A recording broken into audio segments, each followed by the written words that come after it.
যখন কোথাও বিদ্রোহী প্রার্থী থাকে তখন কিছুটা হলেও আপনার আশঙ্কা থেকেই থাকে।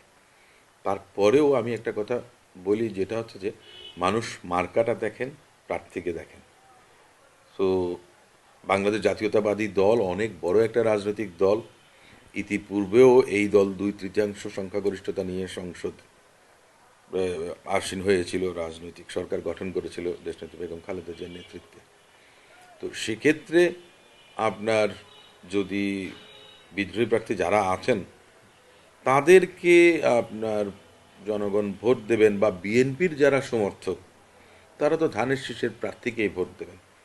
আমি সেটাই মনে, কিছু কিছু ক্ষেত্রে আপনার ব্যতিক্রম হতেই পারে। সব জায়গাতে যে আপনার একেবারে 100% বিশুদ্ধ আমি প্রার্থী দিতে পেরেছি বা পারবো এটাও কিন্তু ঠিক না।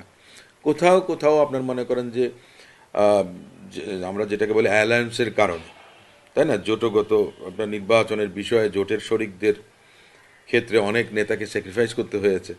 সে সমস্ত জায়গায় দেখা গেছে যে আমাদের দলের অনেক পপুলার নেতা আছে, হয়তো তারা দেখা গেছে পাশ করতেও পারেন, সেটা আমি জানি না, আমি এটা বলছি, কিন্তু সেটা করতে হয়েছে তো আমাকে তো বাধ্য হয়ে করতে হয়েছে। আপনার তো এটাকে তো অ্যাভয়েড করতে পারবেন না, মানে আপনাকে তো পরিস্থিতিটা পর্যালোচনা করে সমস্ত কিছু ব্যবস্থা নিতে হবে।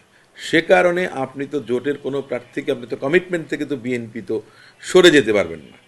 সে কারণেই আপনার কিছু কিছু ক্ষেত্রে এ ধরনের ঘটনা ঘটেছে। আবার অনেক জায়গায় দেখা গেছে শরিক না, বিএনপিরই প্রার্থী আছে, সেখানে বিএনপিরই আরেকজন স্বতন্ত্র প্রার্থী দাঁড়িয়েছে, এমনটাও হতে পারে। সেখানে দেখা গেছে যে যিনি স্বতন্ত্র প্রার্থী তিনি হয়তো দেখা গেছে যে বেটার ক্যান্ডিডেট ছিলেন, দলীয় ক্যান্ডিডেট হয়তো দেখা গেছে তুলনামূলকভাবে কম মানুষজন পছন্দ করেন। সে সমস্ত জায়গায় কিছুটা হলেও হয়তো বা আপনার আশঙ্কা থাকতে পারে ওই আসন হারানোর।